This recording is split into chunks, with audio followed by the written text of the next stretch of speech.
Hi Surya. Hi. What's your favorite food? My life full of dish too. I am the best too. Hey, tell me what's your favorite food? Mutton biryani பண்ணலாமா? Chicken biryani தான் பெஸ்ட்டுன்னு சொல்கிறவங்களுக்கு இந்த மாதிரி mutton biryani செஞ்சு கொடுத்து பாருங்கள். கண்டிப்பாக next time அவங்களே கேட்பாங்க. அந்த லிஸ்ட்டில் என்னோடய ஹஸ்பண்ட் ஒருத்தர். நான் இன்றைக்கி குக்கரில் தான் பண்ண போகிறேன். 1/2 kg mutton and 1/2 kg rice எடுத்திருக்கேன். குக்கரில் கொஞ்சம் தாராளமாக எண்ணெய், பட்டை, லவங்கம், ஏலக்காய் சேர்த்துக்கோங்க. ஒரு 4 5 பச்சை மிளகாய், ஒரு 6 7 பெரிய வெங்காயம் ஸ்லைஸாக கட் பண்ணி சேர்த்துக்கோங்க. கூடவே புதினா, கொத்தமல்லி ஒரு கைப்பிடி சேர்த்துக்கோங்க. இந்த டைமில் நம்ம அரிசியை ஊற போட்டுடலாம். நான் இன்றைக்கி ஜீரக சம்பா ரைஸ் எடுத்திருக்கேன். மட்டன் பிரியாணிக்கு ஜீரக சம்பா ரைஸ் தான் நல்லாயிருக்கும்.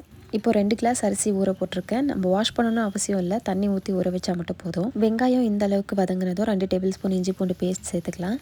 இஞ்சி பூண்டு பேஸ்ட் லைட்டாக வதங்கினதும் 1 டேபிள் ஸ்பூன் மிளகாத்தூள், 1 டேபிள் ஸ்பூன் மல்லித்தூள் சேர்த்துக்கோங்க. நல்லா வறுத்துக்கோங்க. இப்போ இந்த மாதிரி ஒரு சின்ன கப்பில் 1 கப் தயிர் எடுத்துக்கோங்க. தயிர் சேர்த்துட்டு ஒரு 2 நிமிஷத்துக்கு இந்த மாதிரி நல்லா மிக்ஸ் பண்ணி விட்டுட்டே இருங்க. இப்போது 2 மீடியம் சைஸ் தக்காளி இந்த மாதிரி ஸ்லைஸாக கட் பண்ணி வச்சுருக்கேன், அதை சேர்த்துக்கிறேன்.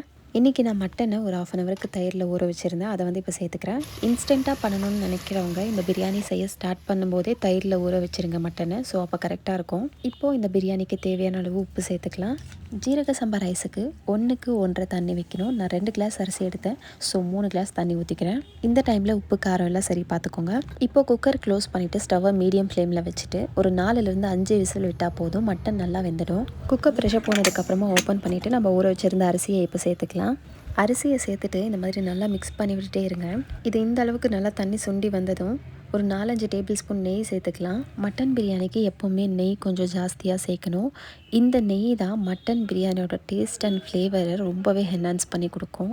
அதிகமாக நெய் சேர்க்கறதுனால நெய்யோட ஃப்ளேவர் தான் இருக்கும்னு நினைப்பீங்க. கண்டிப்பாக கிடையாது. நெய்யோட ஸ்மெல் உங்களுக்கு சுத்தமாக வராது.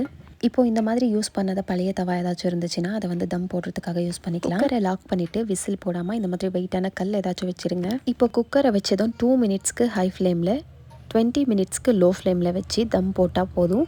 சூப்பராக மட்டன் பிரியாணி ரெடி.